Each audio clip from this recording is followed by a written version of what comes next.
Is it just me, or did anyone else feel like Shanon Biles was making a thinly veiled threat to Simone via that Daily Mail article?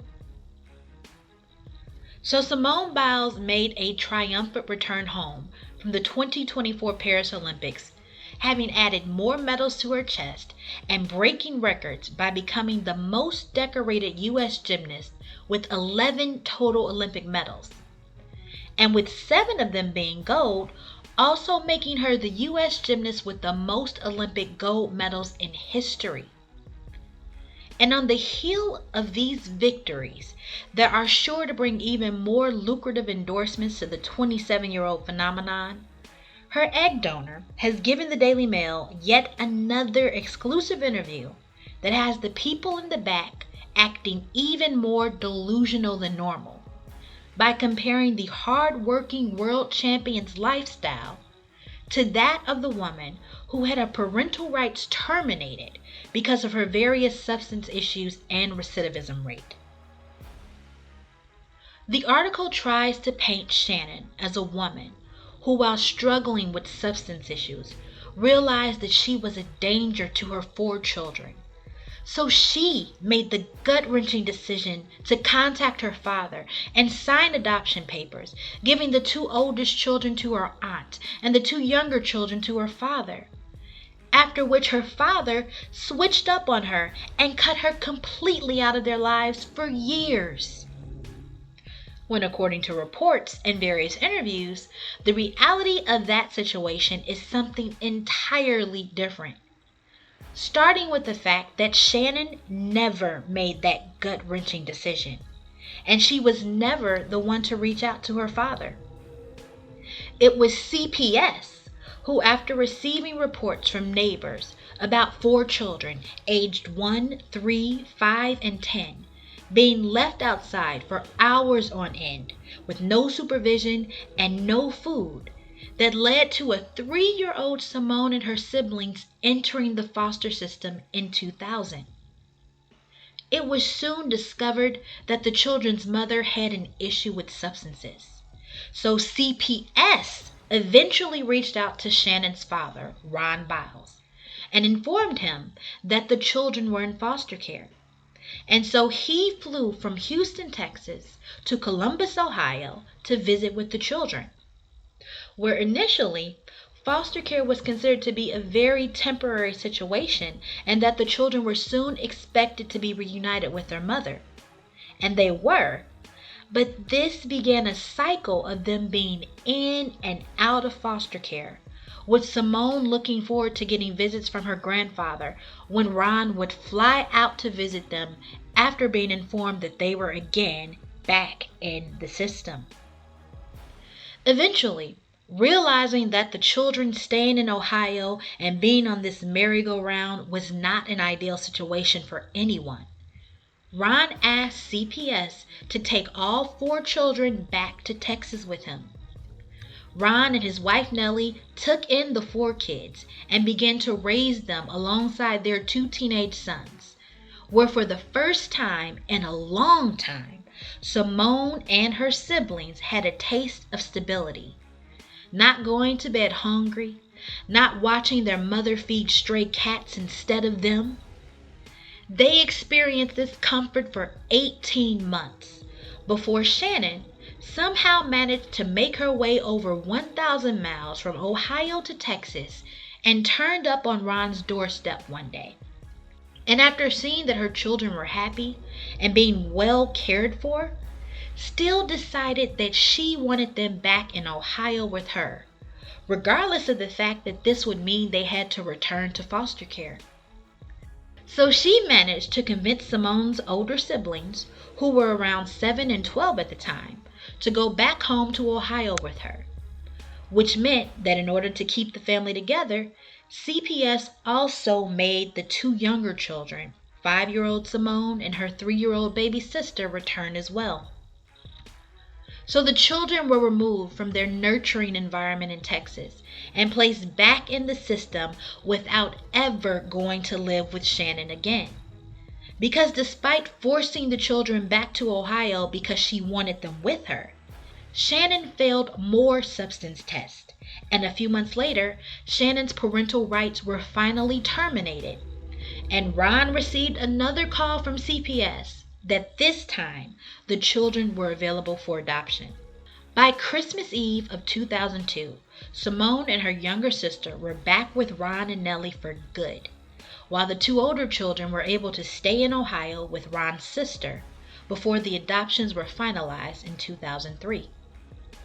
Which is quite a different reality than the stories that Shannon has painted in these articles of being forced to make a heroic sacrifice and choosing to do what was best for her children by signing the adoption papers. When in truth, she came and saw her children were thriving and tried to derail that.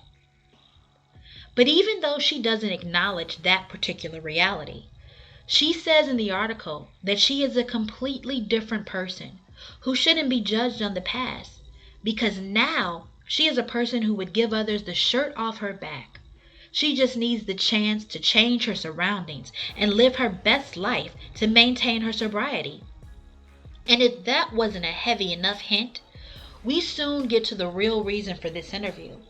Because although Simone hasn't given Shannon any money yet, Shannon says that she is not opposed to receiving help from her, even mentioning in another part of the article how she is waiting for Simone to reach out to her. But in the meantime, she can't keep dwelling on their estrangement. But Shannon is here, ready and willing to receive. Shannon is ready for Simone to forgive her, and although she apparently has her direct number, she will wait for Simone to reach out to her, because as she initially expressed to Daily Mail back in 2016, just after a 19-year-old Simone competed in her first Olympics and won 4 gold medals and 1 bronze, Shannon wants to be open with Simone about that dark time in her life. She wants to share with Simone what really happened with Shannon when she was younger. But her dad, Ron, and Nellie won't let her talk about it, and out of respect for them, she's waiting on the right time. But, as she reiterated again in her most recent Daily Mail interview in August of 2024, after Simone won 3 more Olympic gold medals and a silver medal, Shannon is very different from what she's being portrayed as. And in answer to what she would say to Simone directly, Shannon responded that she would like to sit down and talk to Simone and answer any questions she may have. She doesn't know what Simone has been told, but she wants her to hear the real deal. Now, when you take that interview at face value, it's bad enough because you see a woman who again is putting her desires above what is best for Simone. She may try to give the appearance of not pushing Simone by stating that even though she has a direct number, she refuses to call Simone. She'll wait for Simone to reach out to her. But the very existence of this article, with video and direct quotes, is a form of trying to publicly push Simone into action. But when you realize that just a few paragraphs ago in that same article, she complains of not being able to speak to Simone directly and having to go through her dad, you see that Shannon has already exposed the fact that she has no real access to Simone. She doesn't have the opportunity to just personally reach out and yank Simone from the highs of celebrating the triumphs in her life. So Shannon tries to force access through talking to the media and playing victim.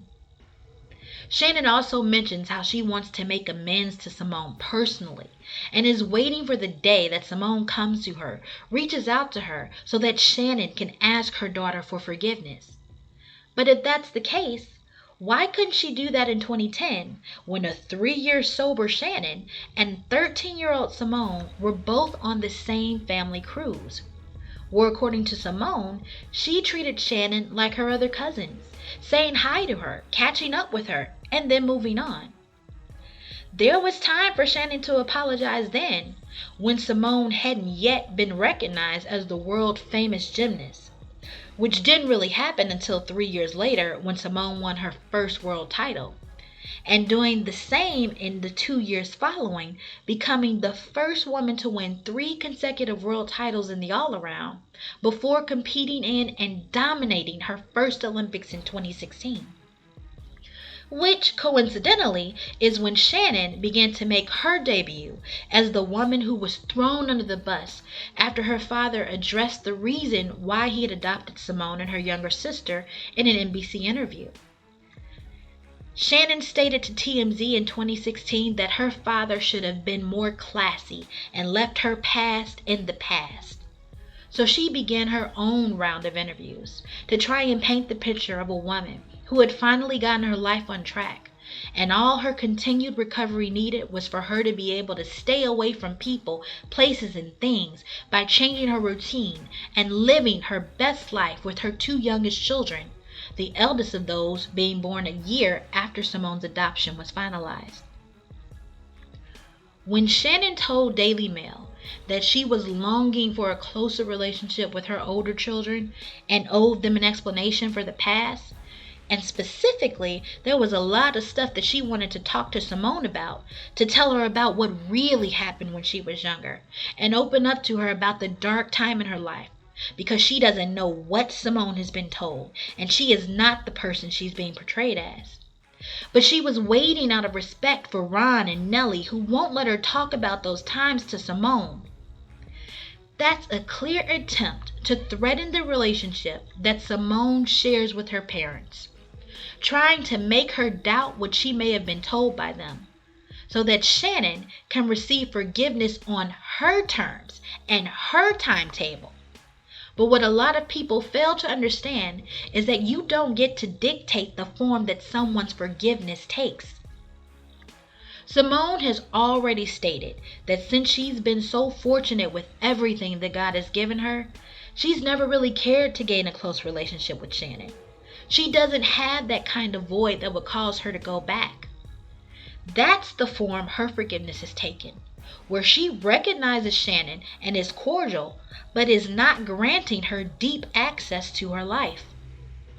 And for those quick to throw up the scripture about honoring thy mother and father, don't forget the scripture where Jesus actually defines who your mother and father are.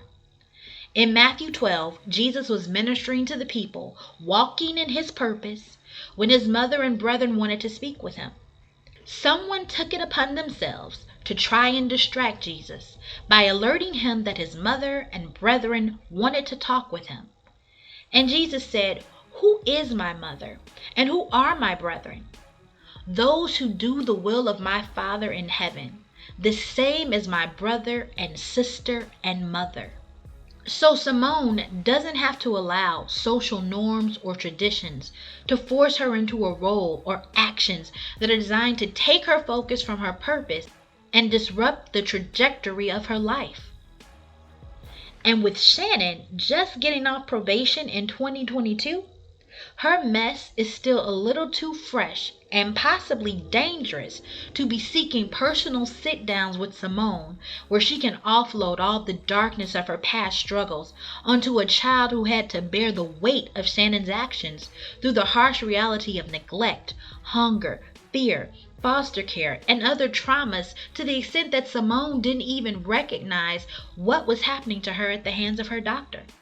Even though we may not know what Shannon's are, both women have God-given talents, and Simone has shown herself to be a diligent steward of hers, despite the challenges of life that include being in and out of foster care as a toddler and being taken advantage of by the grimy, weasel-looking creep who was supposed to look after her physical health, but instead did the opposite, forcing Simone to deal with physical and emotional trauma in the public eye, which is more than likely the catalyst to her withdrawal from the 2020 Olympics with the twisties.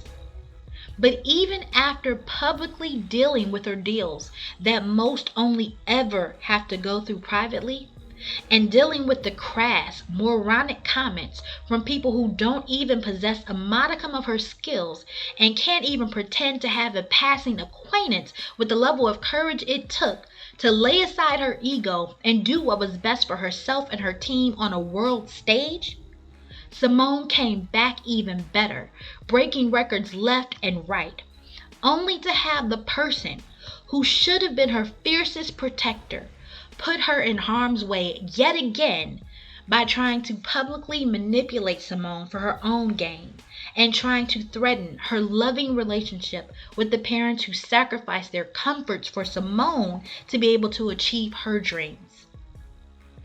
Did anyone else hear the inherent threat in Shannon wanting to tell Simone the real deal about her dark times in life, longing for the opportunity to tell Simone how it really was? Because she doesn't know what Simone has been told, but she wants Simone to hear the real deal from her? Let me know what you think in the comments. Remember to like and subscribe for more. Thanks for watching. Have fun today.